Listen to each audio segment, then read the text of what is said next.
რა არის თქვენი მთავარი გზავნილი დღეს სტუდენტებისთვის და ლექტორებისათვის? უნივერსიტეტის ყველა რგოლს შევხვდით სტუდენტებს, პროფესორ-მასწავლებლებს, მკვლევრებს, მათ შორის მოწვეულ პერსონალს, ადმინისტრაციას. ჩვენი გზავნილი არის შემდეგი. ეს დაგეგმილი კონცეფცია ამ სახით არ შეიძლება მივიღოთ მისი განხორციელება.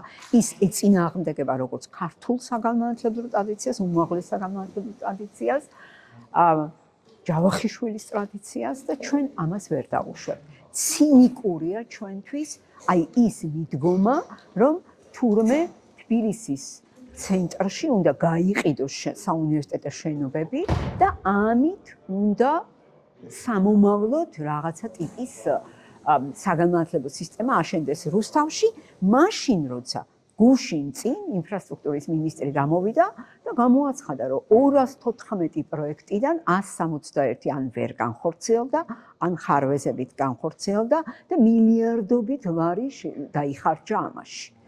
ჩვენ ვერ დაუშვებთ ჩვენი არსებული საუნივერსიტეტო სისტემის აი ასეთ გაურკვეველ მდგომარეობაში გასხვისებას.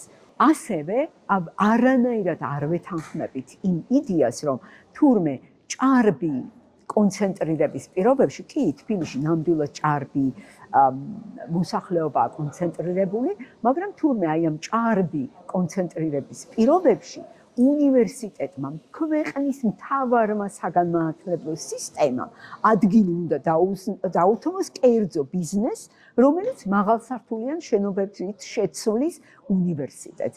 ეს არ არის განათლების რეფორმის კონცეფცია.